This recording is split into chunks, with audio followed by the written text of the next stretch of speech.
From Studio 19, I'm Jeff Allen Wolf, and it's definitely a world gone mad, episode number 248. It's almost time for America's 250th celebration. Here we go. House is paralyzed as Speaker Johnson confronts another revolt from his own members. Some weeks Congress looks dysfunctional. This week, it looks like a group project where everyone insists they're the leader, nobody agrees on the assignment, and somehow they're all blaming each other for the failing grade. House Republicans aren't fighting Democrats right now. They're fighting House Republicans.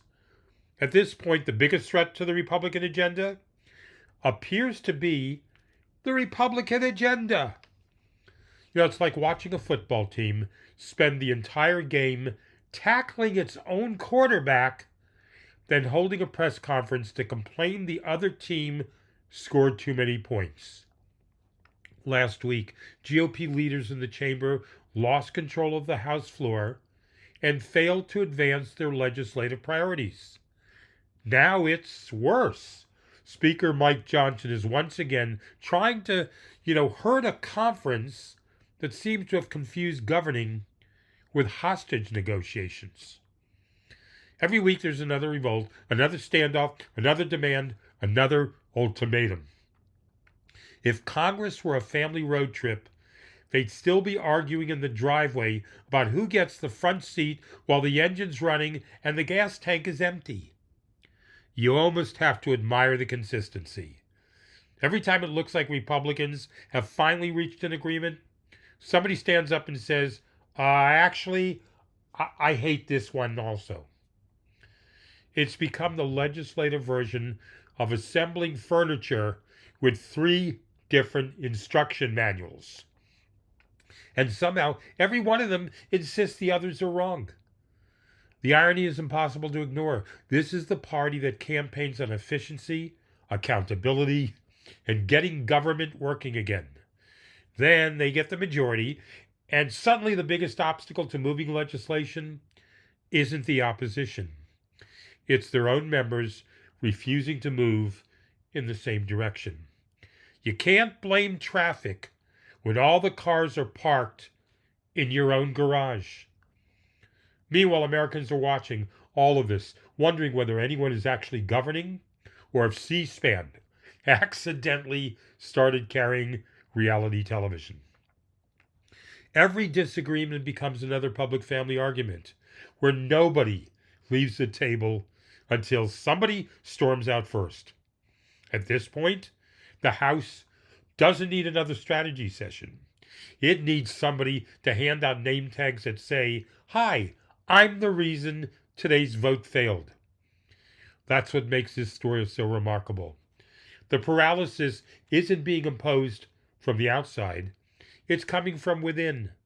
When your own team keeps blocking your plays, eventually you have to stop blaming the referee and admit the playbook isn't the problem. The locker room is. Donald Trump says he told his new acting director of national intelligence, Bill Pulte, to declassify almost everything. Let's laser focus on this comment from Trump, shall we? That's not a government policy. That's something that sounds like a teenager telling his buddy, "Hey, my parents are out of town. Go ahead, invite whoever you want." Except this isn't somebody borrowing the family car. It's America's intelligence community. President Trump said Bill Pulte will only be in the position for a fairly short time. So Trump's instruction was essentially, while you're there, Bill, declassify whatever the hell you want. That's followed reports that a White House task force plans to declassify documents from U.S. intelligence agencies to reinforce Trump's claims about past elections. Here's where this gets bizarre, if that's possible. Classification isn't supposed to be based on whether something helps your political argument, obviously. It's supposed to be based on whether releasing it protects or harms the country's interests. Those are two very different questions. If intelligence starts operating like a campaign press office, we've crossed into territory that's a lot harder to come back from. Imagine if every president treated classified information like the clearance rack at a department store. Everything must go, half off, buy one conspiracy, get two documents free. That's not transparency. That's turning national security into a marketing strategy. And what happens the next time a president takes office? Do they simply declassify another mountain of intelligence because it supports their version of history? Then the president after that does the same thing?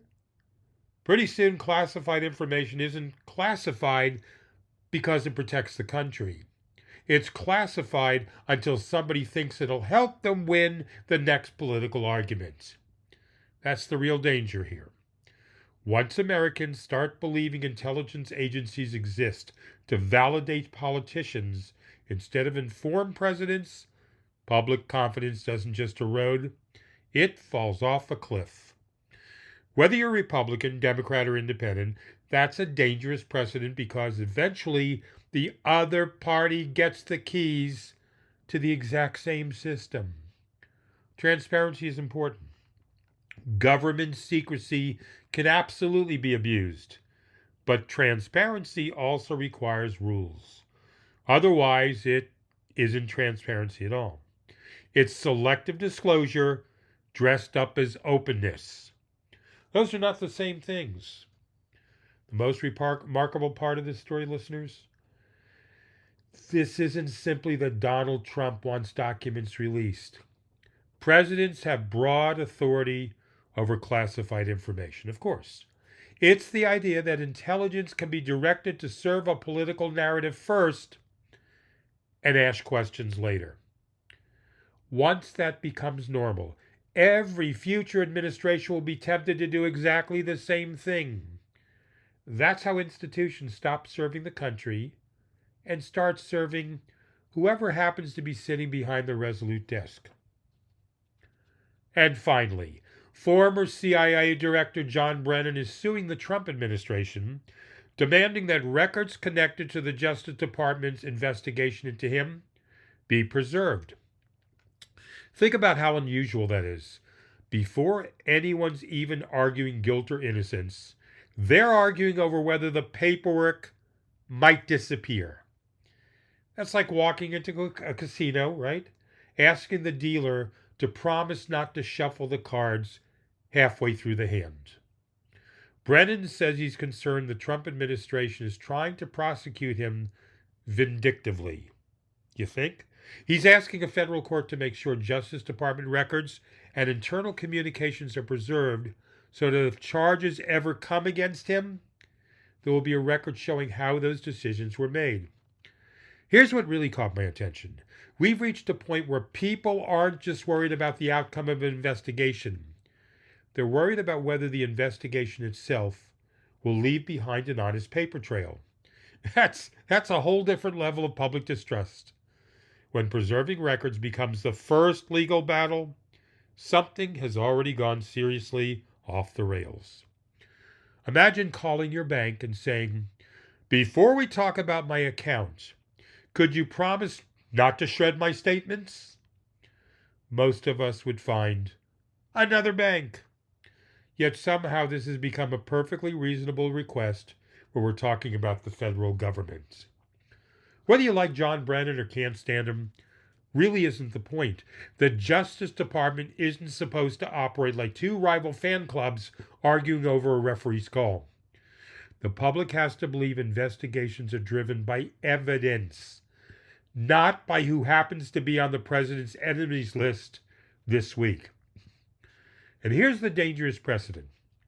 If every incoming administration starts investigating officials from the last administration, while the outgoing administration fears records won't even survive the process, eventually nobody trusts the system anymore.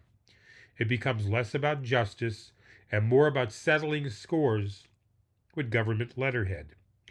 That's why preserving records matters. Government documents aren't souvenirs. They're receipts. They show who made decisions, when they made them, and why. Without that trail, every investigation becomes an argument over whose version of history sounds more believable. The story isn't ultimately about John Brennan.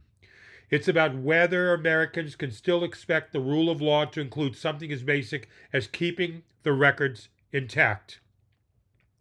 When people start rushing to court just to make sure the government doesn't lose, delete, or bury its own paperwork, you've got a problem. And that goes far beyond one investigation. That's the kind of thing that should make every American pay attention, regardless of which political jersey they're wearing. I almost feel guilty.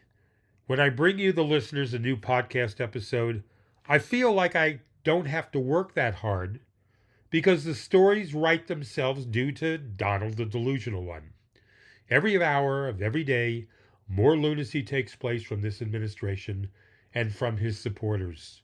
This is definitely a world gone mad. If you've enjoyed the podcast, found it informative, maybe got a laugh or two, then please contribute to keeping this podcast around. I'm Jeff Allen Wolf. This is A World Gone Mad. I'll be back Friday. Until then, I urge you, the Wolfpack, remain skeptical. Question everything. Please, don't lose hope. And most of all, stay alert.